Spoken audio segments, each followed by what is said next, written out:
વાગરા પોલીસે મુલેર ગામની ચોકડી પાસેથી મોટી કાર્યવાહી હાથ ધરી ઓએનજીસીના એસએસ વાલ્વની ચોરીના કૌભાંડનો પર્દાફાશ કર્યો છે. ગંધાર વિસ્તારમાંથી સરકારી સંપત્તિની ચોરી કરીને બાઇક પર વેચવા નીકળેલા બે રીઢા તત્વોને પોલીસે મુદ્દામાલ સાથે રંગે હાથ દબોચી લીધા છે. પોલીસ સૂત્રો પાસેથી મળતી માહિતી મુજબ વાગરા પોલીસને ચોક્કસ બાતમી મળી હતી કે મુલેર ચોકડી પરથી ચોરીનો મુદ્દામાલ પસાર થવાનો છે, જેના આધારે પોલીસે મુલેર ચોકડી પર વોચ ગોઠવી હતી. આ દરમિયાન ગંધાર તરફથી એક સ્પ્લેન્ડર મોટરસાયકલ પર બે શખ્સો શંકાસ્પદ હાલતમાં પસાર થતા પોલીસે તેમને અટકાવ્યા હતા. પોલીસે તેમની તલાશી લેતા તેમની પાસેથી 2 નંગ એસએસ વાલ્વ અને 2 નંગ એલ્બો મળી આવ્યા હતા.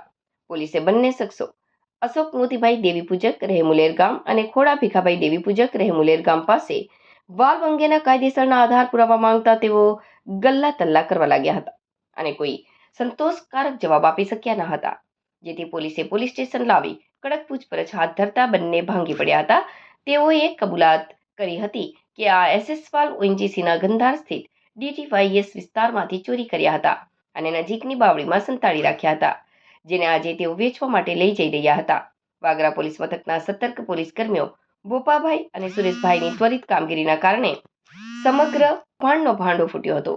પોલીસે આરોપીઓ પાસેથી ચોરીના કામમાં વપરાયેલી સ્પ્લેન્ડર મોટરસાયકલ તથા અંદાજે 80 કિલોગ્રામ સ્ટીલ સહિત કુલ 40,400નો મુદ્દામાલ કબજે કર્યો છે.